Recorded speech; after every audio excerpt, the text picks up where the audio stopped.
Architects are obsessed with light. The way it moves through a building, how it colors a space, the shape it casts affects your mood, your sleep, how attractive you look.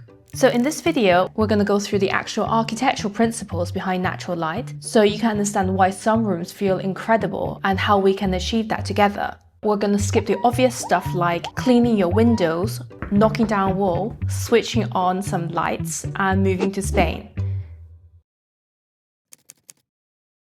A researcher named Thomas Marcus spent years studying what windows actually do for us, and his conclusion is the primary function of a window is not only to let in light, but also to connect you to the outside world. I mean, if I were to show you these two photos of two different types of windows, I think it's quite obvious, which one feels way more inviting. The connection is most meaningful when you can see both the ground and the sky. Standard windowsills we build nowadays sit roughly 70 to 90 centimeters from the floor, which is fine when you're standing up, but the moment you sit down, you lose the ground entirely. And this isn't a new idea, it's an old idea that somehow we forgot. I mean, if you look at a Victorian terrace house, the front reception room almost always has a bay, and then the sill is generally pretty low. You sit there and you can watch the street from exactly the right height. You see the ground, the path, your neighbor who likes to walk their cat every morning. I really have to reference this book because it's like my favorite architecture, interior design, urban design reference book. Christopher Alexander, in his book, recommends that the ideal sill height, if it's on the ground floor, 30 to 35 centimeters, and on the upper floor, maybe around 50 centimeters. So this is vastly different from what we are actually building by default nowadays. A room can have plenty of light, but can still feel slightly dead. The reason is that daylight and sunlight are not the same. Daylight is a diffuse glow from the sky, and sunlight is rays that's coming from the actual sun. It's moving across your floor, warming your walls, shifting color throughout the day, and that moving, changing light reads as a living thing. Rooms that never get direct sunlight always feel slightly dead, no matter how many windows they have. If you have a pet at home, also notice how they just move with the sunlight throughout the day. So how do you actually get sunlight into your room? Well, the answer comes down to which direction your windows face.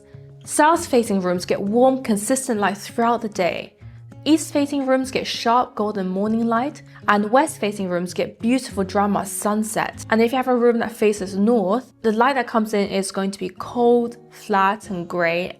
So in general, if you're designing or renovating or building your house, put your living spaces on the southern edge. Your bedroom generally should be facing east so you can wake up with morning light on your face. Your terrace or porch or balconies, etc. could be facing southwest so you get the evening sun. And kitchens are definitely worth thinking carefully about because you spend more time in them than you probably realize. If you're someone who enjoys having your morning coffee and long breakfast in the morning sun, then you'll probably want to make sure that your kitchen faces east. Whereas if you enjoy evening light filling the room while dinner is cooking, then maybe you should make sure that the kitchen windows are facing more like south and west. I mean, neither of these is wrong, it's just a lifestyle choice, but it's worth thinking about when you're planning your home. The one exception is in spaces like libraries and galleries where direct sunlight is actually pretty bad because it fades and damages your displays. And for these rooms, flat and consistent is exactly what you want. But for any other room in your house, you should try to avoid this. Bathrooms, storage, garage,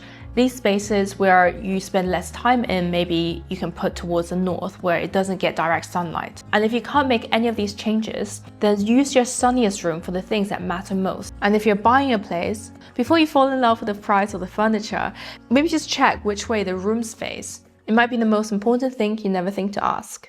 Speaking of lighting, I think this is definitely something I can improve in my videos, which is why I've been taking classes on Skillshare, a platform that helps me learn, but also the sponsor of today's video, because having sponsorship basically funds my YouTube channel and also allows me to live, so I'm really happy I can do this. So yeah, let's talk about them. I recently took the class Transform Any Room into an Epic Studio, which is going to help me figure out how to turn my home space into a professional grade studio. My video setup has always been a bit inconsistent, let's say, as I always try to use natural daylight to film. But this class has taught me where I should put studio lights and what lights to use. And it's also how I basically ended up with all this equipment. So now that I know how to create a good studio environment whatever time of day, it gives me just a bit more flexibility to create content even after the sun has set. In my subsequent videos, if you can see the lighting condition looking really awesome, you'll know why. It's because I took this class on Skillshare and I got all this equipment and I learned how to position them and use them. So results will be coming.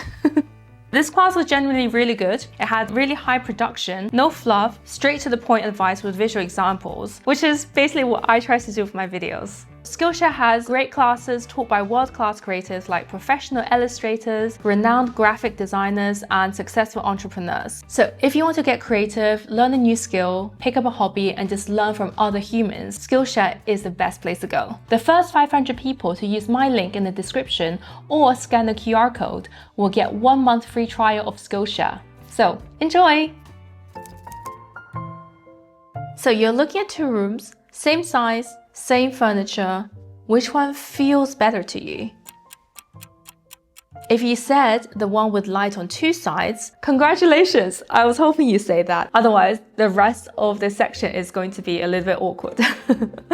So when people have a choice, they will always drift towards a room with light on 2 sides and avoid the ones with light from only one direction. And I think this is one feature that does more to determine whether a room feels good or terrible. When light only comes from one direction, it makes everything more harsh and difficult to read. And in comparison, light from multiple sides kills glare. The more directions light enters from, the more natural and comfortable the space feels. So knowing this, what can we actually do? Put your most important and well-used rooms in the corners. That gives you 2 walls. And then see if you can add in windows on both of these walls. If you have a really big house, you have to get kind of creative, step the plan in and out, turn corners, give every room a chance to face outwards on at least 2 different sides. You can also create, light wells and courtyard spaces in order to bring more light into the deeper part of the floor plan. And if you can't do 2 sides at all, try to keep the room shallow. Put windows side by side and the light bounces between them well enough to fake it.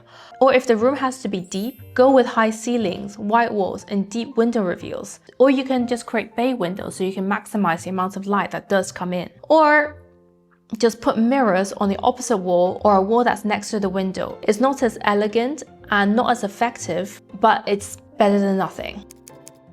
If you build really deep floor plans, you're basically building a tunnel. Vitruvius, the Roman military engineer who wrote the first non-architecture manual, he said your room depth shouldn't be more than 4 to 5 times the window height. Modern guidelines are even more strict. They say like 2 to 2.5 times. This is one of the design principles that sounds obvious, but I see it violated constantly. And I do have to admit, when I was the architect working for this hotel apartment startup, and I had to basically plan in as many hotel spaces into the building as possible, I did end up creating some floor plans that I deeply regret. But I have learned from my mistakes, and I hope that you can also learn from my mistakes. So if you're building or designing a house, try to keep the rooms shallow. If you need depth, then go taller. High ceilings let daylight travel much further before it fades, and also light-colored walls push it much deeper still. But no amount of white paint is going to fix a room that's fundamentally too deep. Some rooms end up dark for 2 reasons. Either they're trapped in the middle of the floor plan with no external wall, or they face the outside but they need privacy, like a ground floor bedroom on a busy street, a bathroom, or a walk-in wardrobe. And somehow they end up with no windows. But there are solutions to this. If your room desperately needs privacy, instead of putting in no windows, what about putting in high windows? Position the window at head height or above and you get daylight, a glimpse of sky, and all the circadian cues your brain needs. You can tuck a lot of windows under the roofline, flood your room with light from above while keeping the walls solid and private at eye level. The light then washes across the ceiling and down into the rooms, making the space feel expansive and connected to the sky. And if somehow this room is in the middle of a floor plan with no external walls at all, how about putting a window in between these rooms? If you have a bathroom next to a bright corridor, put in some internal windows. A bit of natural light changes everything.